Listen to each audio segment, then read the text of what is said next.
What is going on, everybody? Welcome back to TTP Sports.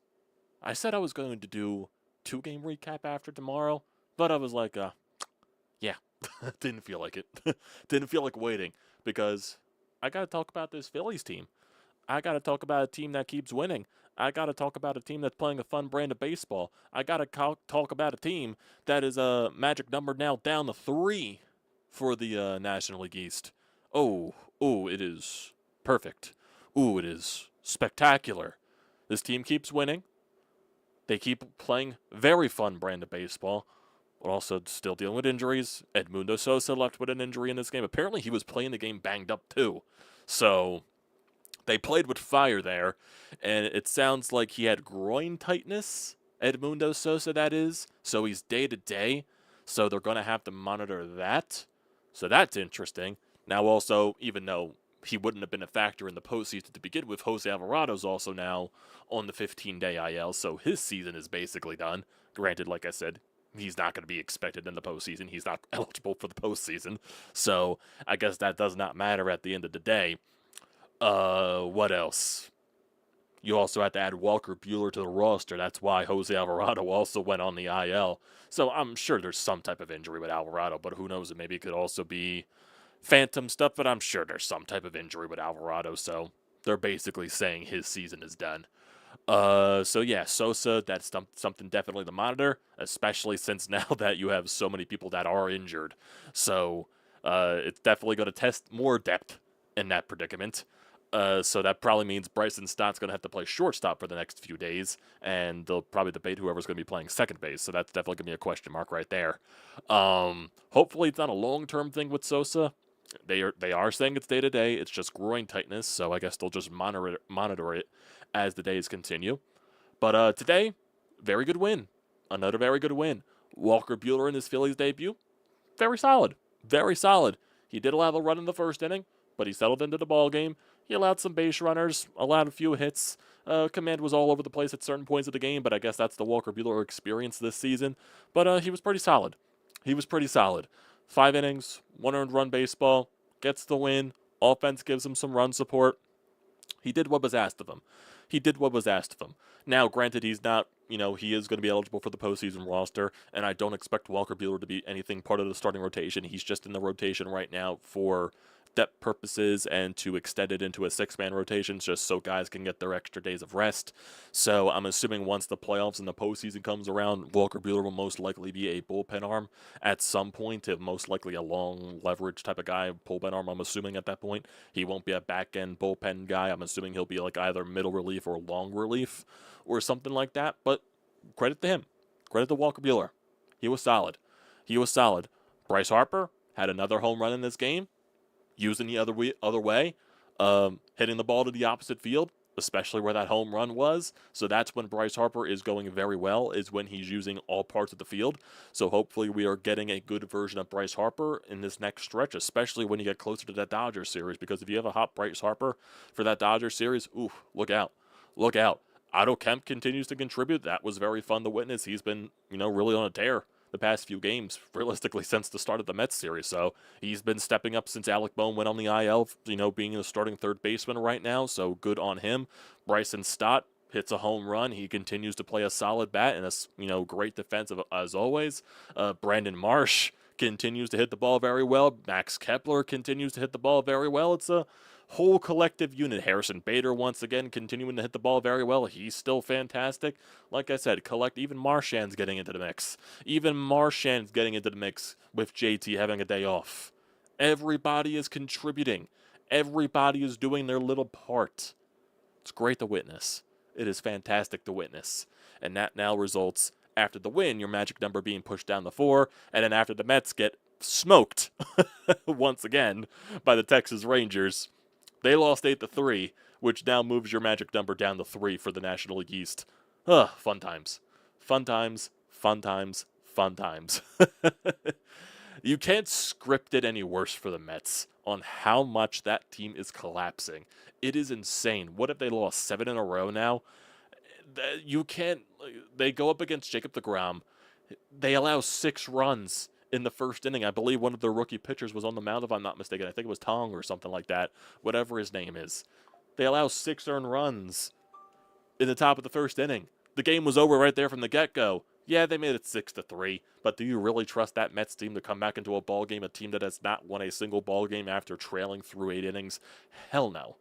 Hell the fuck no.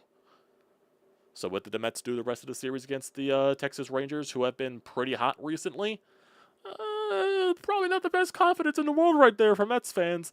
And as the Mets continue to lose, your magic number continues to go down, like I said, and it also creeps in those other teams fighting for the wild card spots. It creeps in the Giants, it creeps in the Reds, and it also creeps in the Diamondbacks, because the Diamondbacks are also involved. Can you involve the Cardinals in that as well, since they're also fighting for that spot? Probably yes and no, but it's more San Fran, Cincinnati, and also Arizona. And San Fran has a huge series upcoming this weekend with the Los Angeles Dodgers, which could also help out the Phillies in the process. So with the Phillies win tonight, that moves them, I believe, 5 games ahead of the Dodgers for that second bye week in the National League. And if the Giants were to beat the Dodgers today, that would go to 5.5 games. So the Giants could do the Phillies some major help right here. So, hey, a little bit of scratch your back and I'll scratch yours. Basically those type of things. So, I guess, who knows? Well, the Phillies technically did the Giants help against the Mets in that series. They sweeping them to help the Giants get that closer to within reach of the Mets. So the Phillies scratched the Giants back in the Mets series. Now it's time for the Giants to scratch the Phillies back. Probably scratch the Phillies back for the next, couple of series here for them, because they play the Dodgers, I think, 7 times over the next 10 games, if I'm not mistaken. They got 2 series up against the Dodgers. They have a 3-game this weekend and a 4-game next week.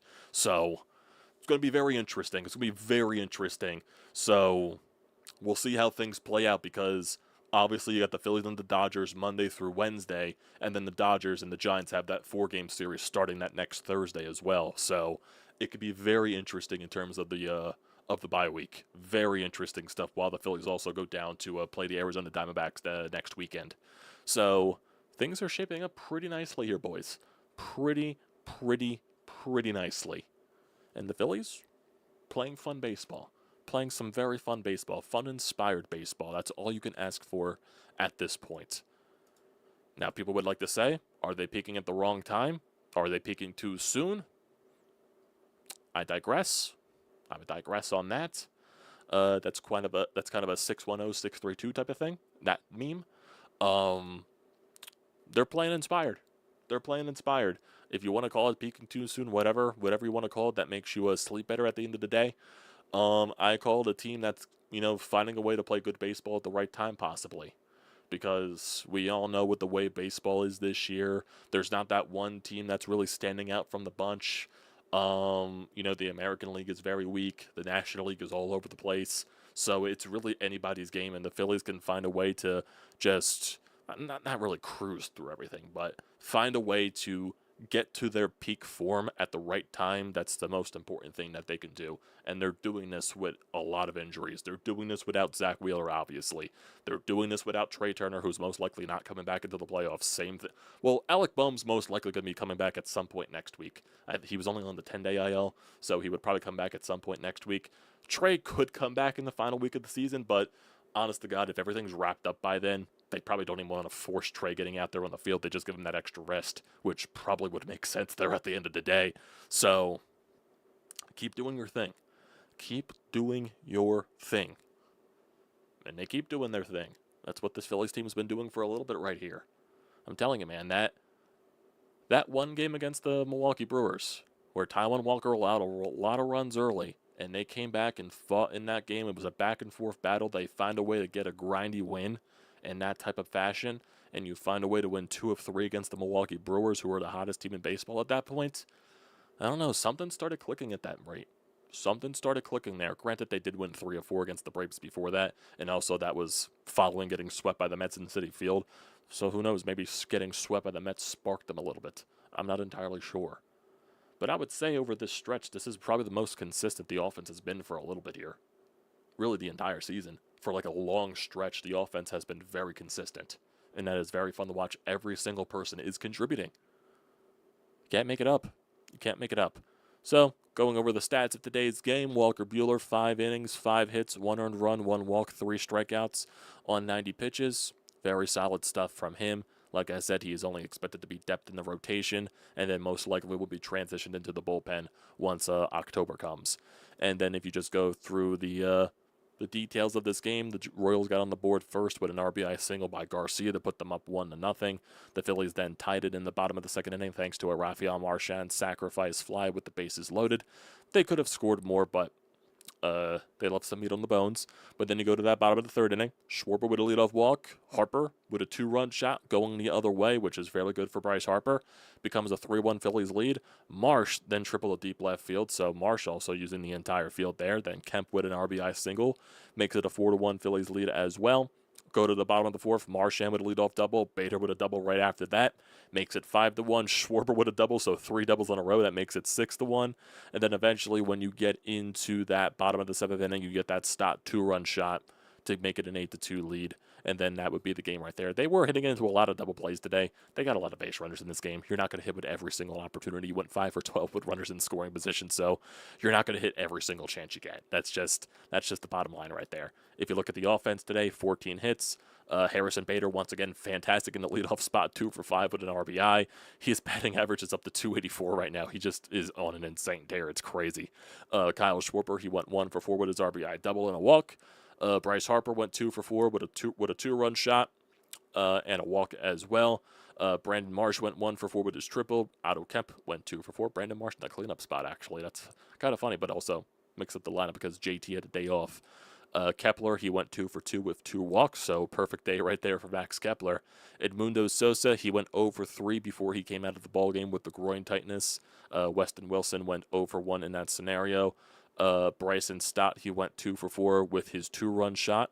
So good day for him. And Rafael Marchand had a nice day at the office, going 2 for 3 with a sacrifice fly. So very productive day from the lineup. Very productive day. And you take this first game against the Royals, you're now 88-60 on this season. That is 28 games above 500. Get this record, you're 50-23 at home. You're 27 games above 500 in Citizens Bank Park. That is insane.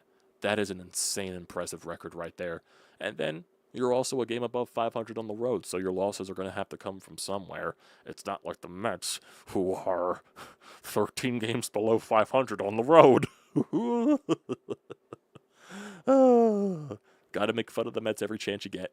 The Mets are only 4 games above 500 now. They are, and their playoff odds are just continuing to drop. They're at 77%. That is crazy. That is crazy. The Giants are only at an 8.4%, I guess because that's factoring in the games they got to play against the Los Angeles Dodgers. But the Giants, they're one of the hotter teams in baseball. They're 7-3 in their last 10 games. The Dodgers are also waking up a little bit as well. So it's definitely going to be a very intriguing series.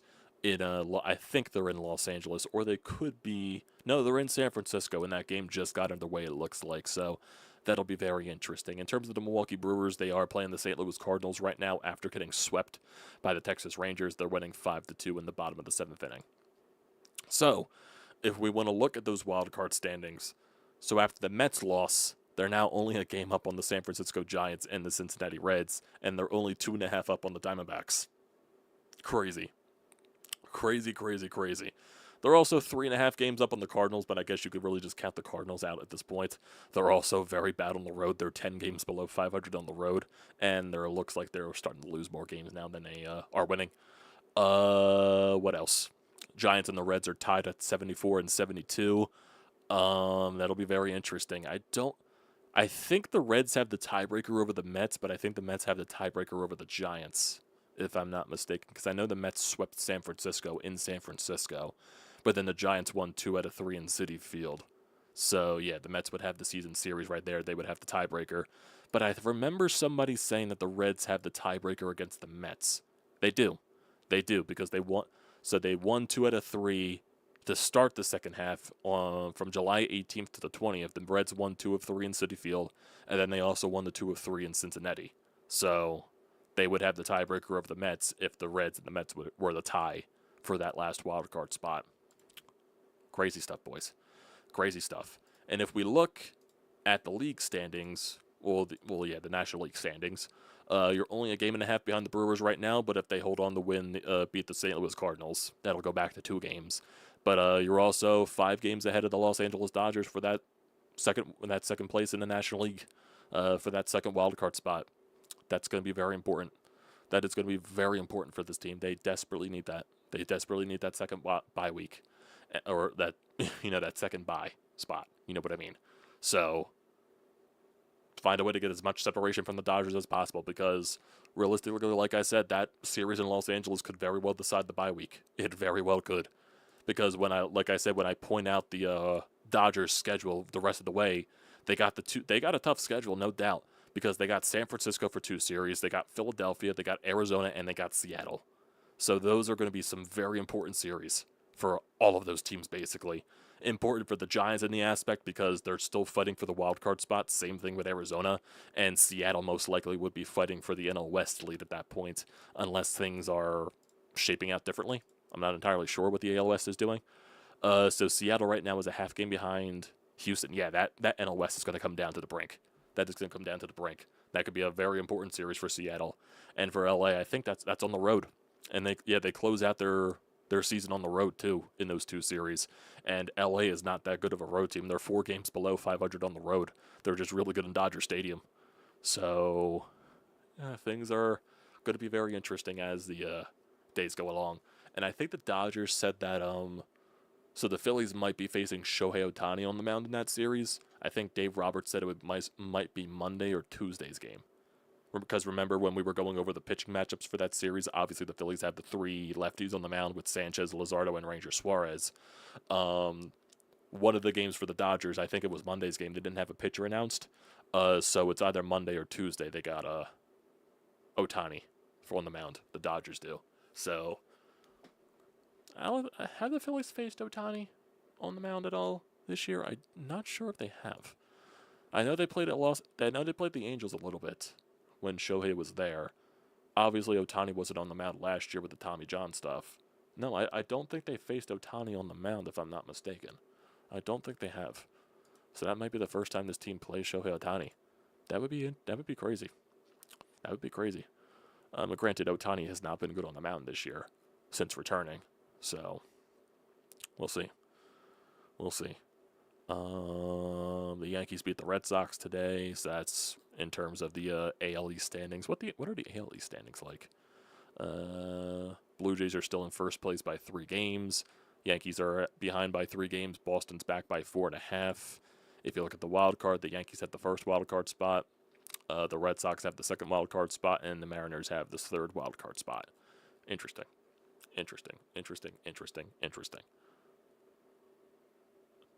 You're doubtful about us getting the bye, Jose? Why are you doubtful? The Phillies have a 5-game lead on the Dodgers. There's 2 byes. You gotta remember those 2 byes. The top 2 seeds in the National League get a bye week. So why are you doubtful about that? Right now, the way things are shaping, the Phillies most likely will get the bye week with the way things are going. Because realistically, whatever you do this weekend, whatever happens, because the Dodgers have a lot of tough games. You got to handle that. Because once the Phillies are done with the Dodgers, yeah, Arizona would be a tough series on the road, obviously. The Phillies don't play well in Arizona traditionally. But then they have Miami and Minnesota to close out the season. So I could definitely see the Phillies getting the bye week. I could definitely see that. But I would like your explanation, Jose, on why you're doubtful the Phillies get the bye. Why would you be doubtful?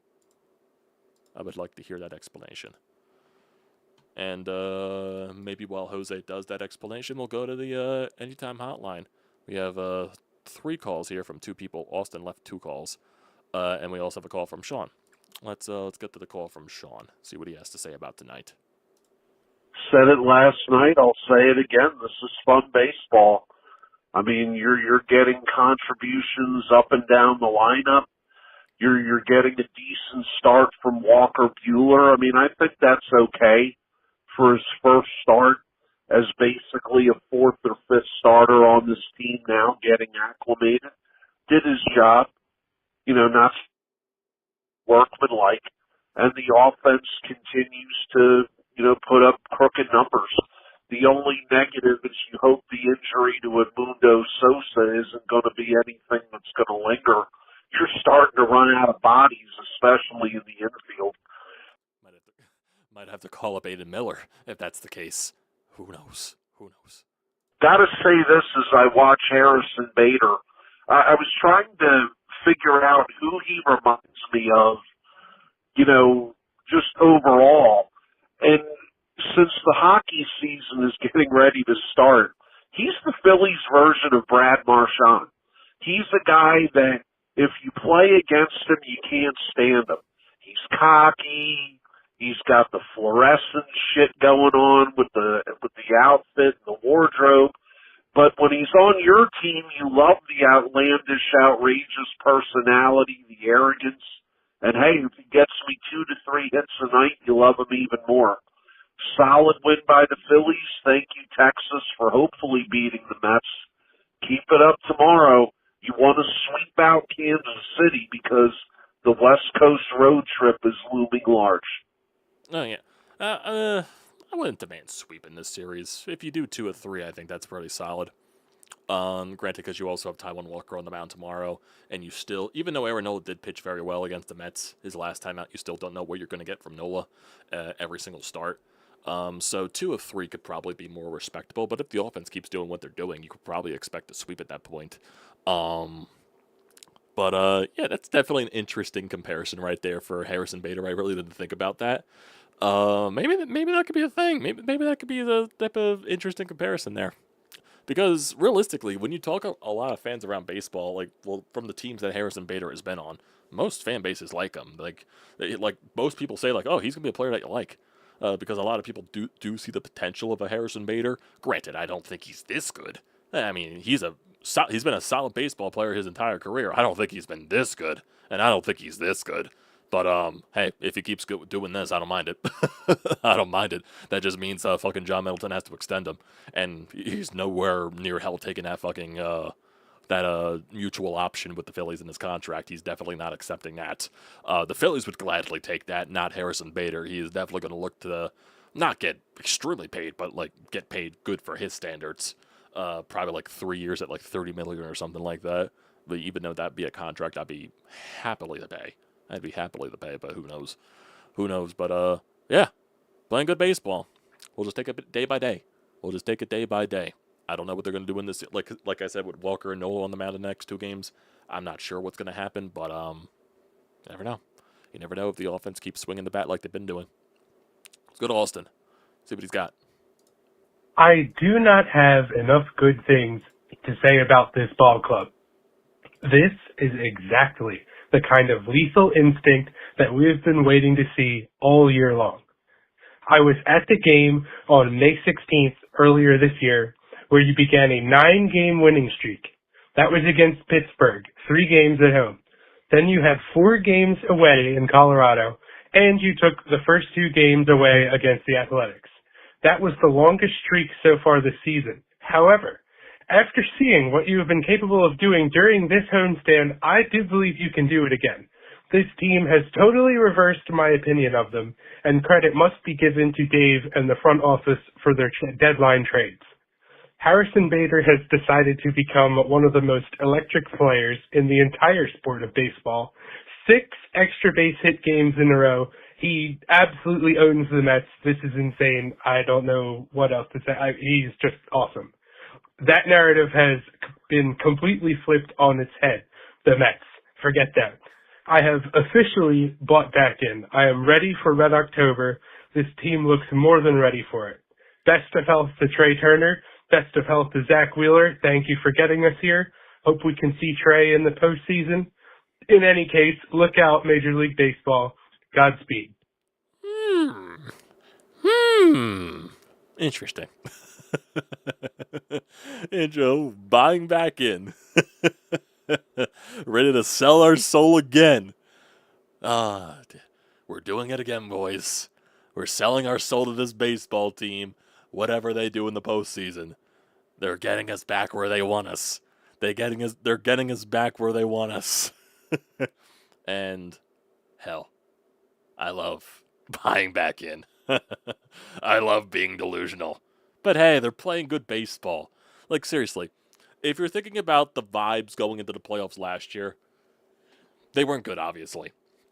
Yeah, you get off to that good start of the season, but then you were playing 500 baseball the rest of the way in the second half.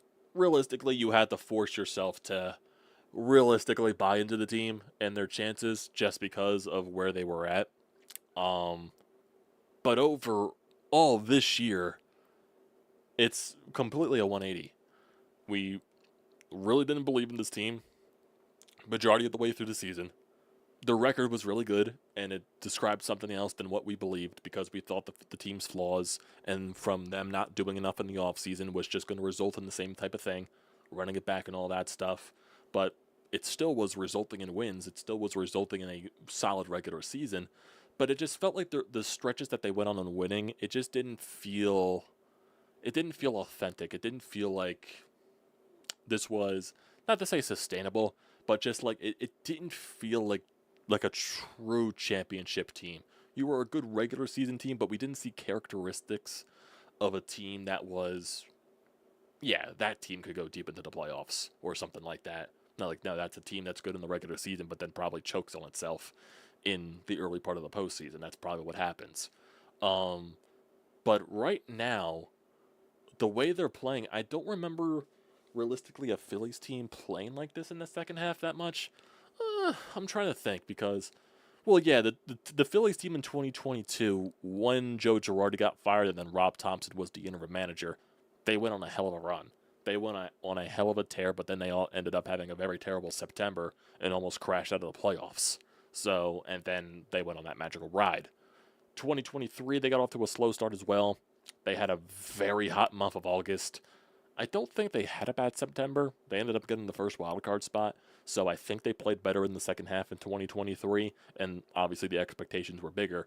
But last year definitely was more of like a vibe killer, I guess you could say, with the way they just were playing in the second half, and the feelings were just not good. And going into the playoffs, you really had to try to convince yourself to buy into the team.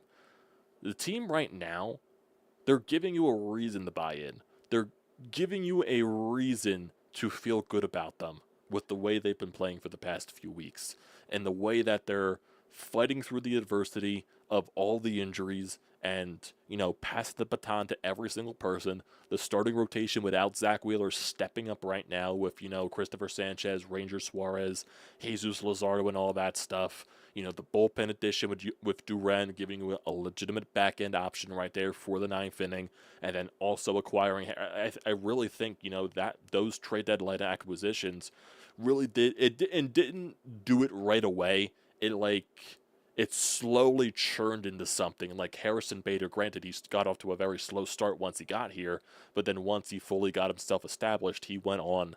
He's been on this insane tear. And Duran, granted, a couple of hiccups along the way, but he's still been very good nonetheless.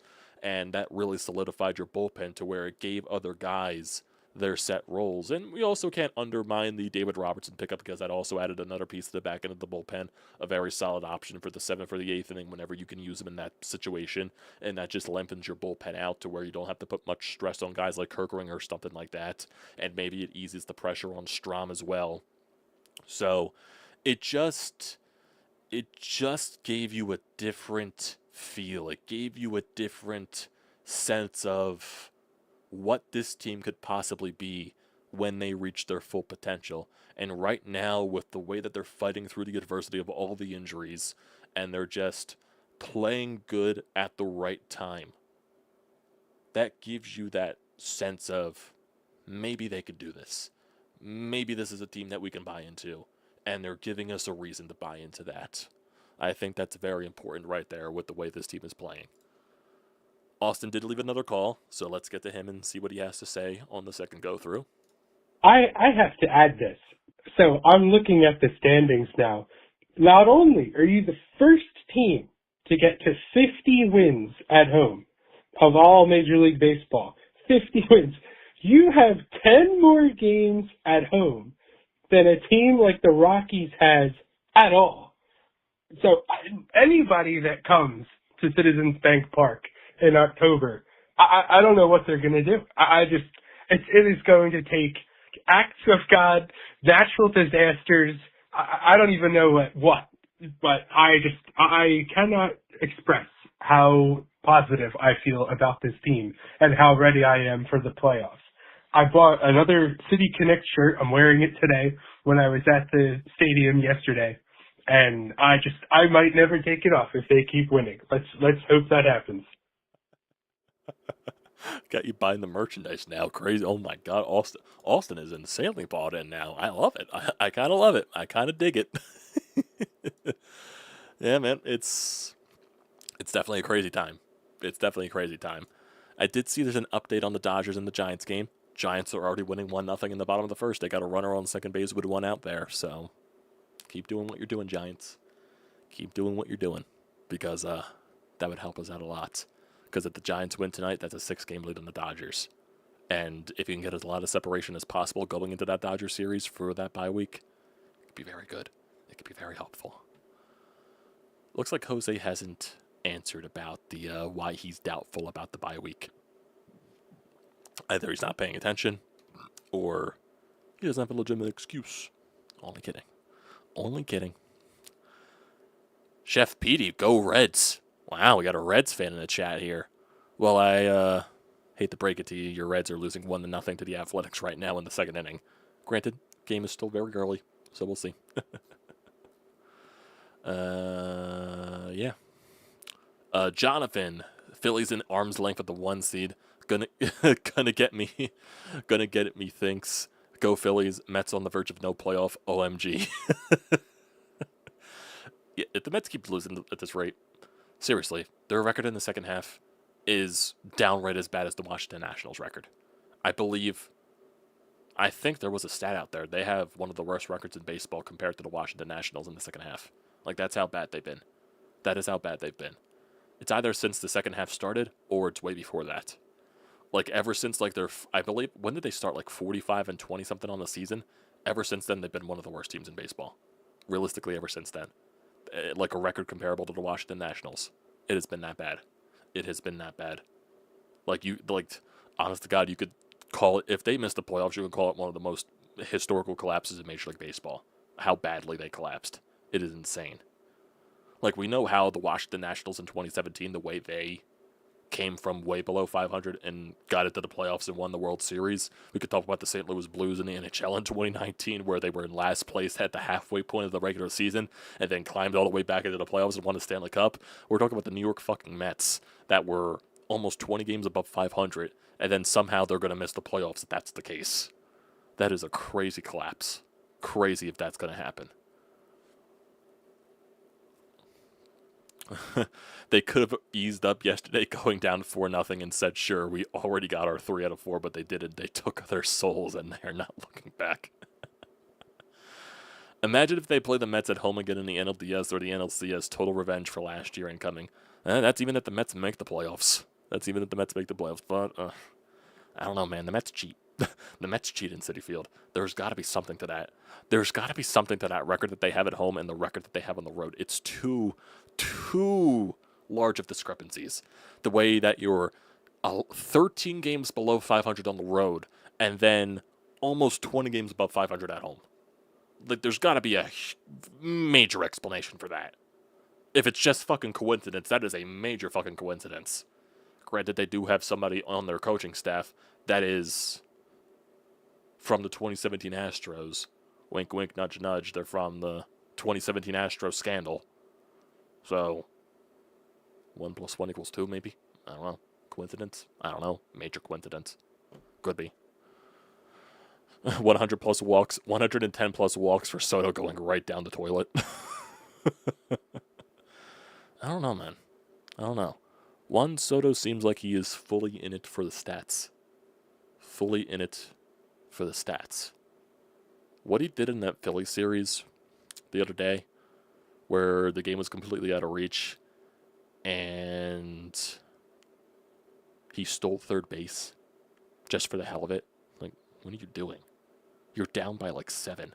Why are you stealing third base and potentially putting the risk of you getting thrown out to end the inning? The dude's trying to get a 40-40 season.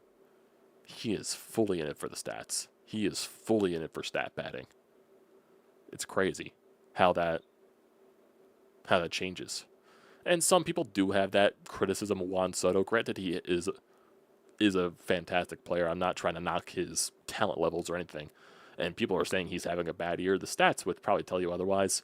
But he does seem more individually focused, if that makes sense. Just something that I noticed with him. It kind of, like, people try to point that out throughout. I try to say, like, the talent I think speaks for itself. But then when you see Juan Soto more on a daily basis, especially since he's in your division, you probably see what these people are talking about. He very seems like he's individually focused. And maybe that's why he's bounced around the league a little bit. For as great as he is, maybe that's why he's bounced around so much. Granted, Washington had to trade him because of how bad they were. Then San Diego traded him to the Yankees. Then he signed with the Mets in free agency. Maybe there's a reason why he's bounced around so much. Maybe he's not a good locker room guy. Maybe he's not a good locker room guy. Maybe that could be the thing. Maybe that could be the thing. I'm not entirely sure. Lydia, how you doing? Congratulations on your big victory, my Philadelphia Phillies. Have a blessed night. God bless you as well. God bless you as well, Lydia. He's 100% a stat hound. Maybe. Maybe that could be the case. Maybe that could be the case. Who knows, though?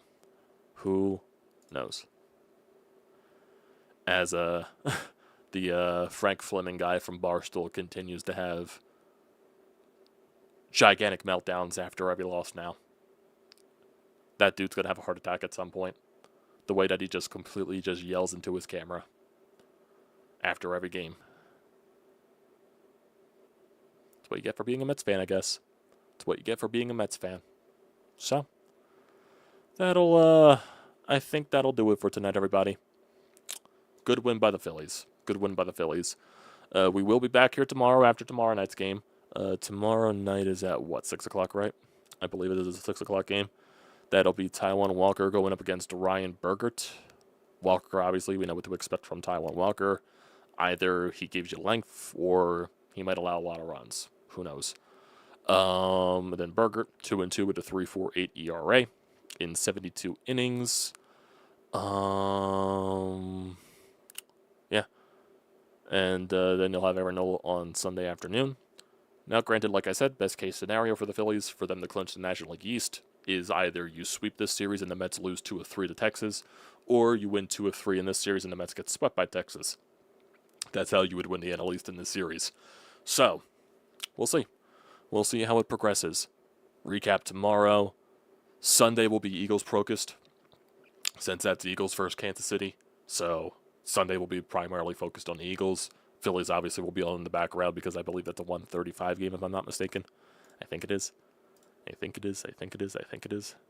Yeah, Sunday would be 1:35, so it'll probably end like right before the Eagles are supposed to start, possibly, maybe like a little bit like right during it or something like that. So we'll see where we go. And then it's that huge series against the Dodgers. All 10 o'clock games, which sucks at that point. But they are important games. So, appreciate you all for tuning in. Don't forget to leave a comment in the comment section down below. Don't forget to drop a like. Don't forget to hit that subscribe button. It does me a great deal of service. You can also use the code TTPSPORTS, $20 off your first purchase at SeatGeek. Great deal. Don't pass it up. Also, did I say hit that subscribe button? Kind of blanked out there for a second. It's been a long day. A lot of work. I finished watching SmackDown before this, so it's been a very long day. So, but it was a good Phillies win. So, we'll end it there.